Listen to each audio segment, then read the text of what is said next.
আসসালামু আলাইকুম সবাইকে, কেমন আছেন সব? আজকে আমি সারাদিন কি করলাম সেগুলোই আপনাদের সাথে শেয়ার করব। ঘুম থেকে উঠেই আমার শ্বশুরকে লাঞ্চ দিলাম, তারপর এই যে নাস্তা বানাচ্ছি। এখানে আমি রুটি বানাচ্ছি। আমার রুটি বরাবরই গোল হয়, কিন্তু আজকে এমন কেন হলো জানি না।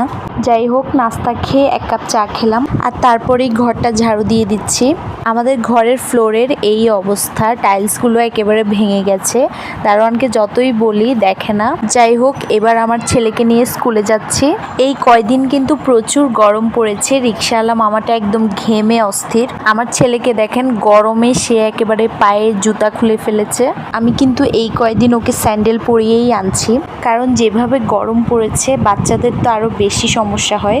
এই যে ওর স্কুলের বাচ্চারা সবাই খেলছে, ওদেরকে দেখলেই কেমন যেন নিজেদের কথা মনে পড়ে। স্কুল ছুটি, এখন আমি যাচ্ছি বাসায়। এখন রোদটা হালকা কম আছে, তাই একটু ভালো লাগছে।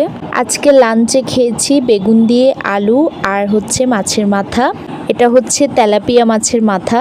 মাথা আমার বরাবরই ভালো লাগে, তবে আগে আমি একদমই খেতাম না, এখন অনেক খাই। এখানে দেখেন আমার ছেলে তার গাড়ি মুছতেছে। এটা আমি লুকিয়ে নিয়েছি, না হলে সে ভিডিও করতে দেয় না। আজকে সন্ধ্যার নাস্তায় আমরা খেয়েছি কেক। এটা আমার নন্নস বানিয়েছে।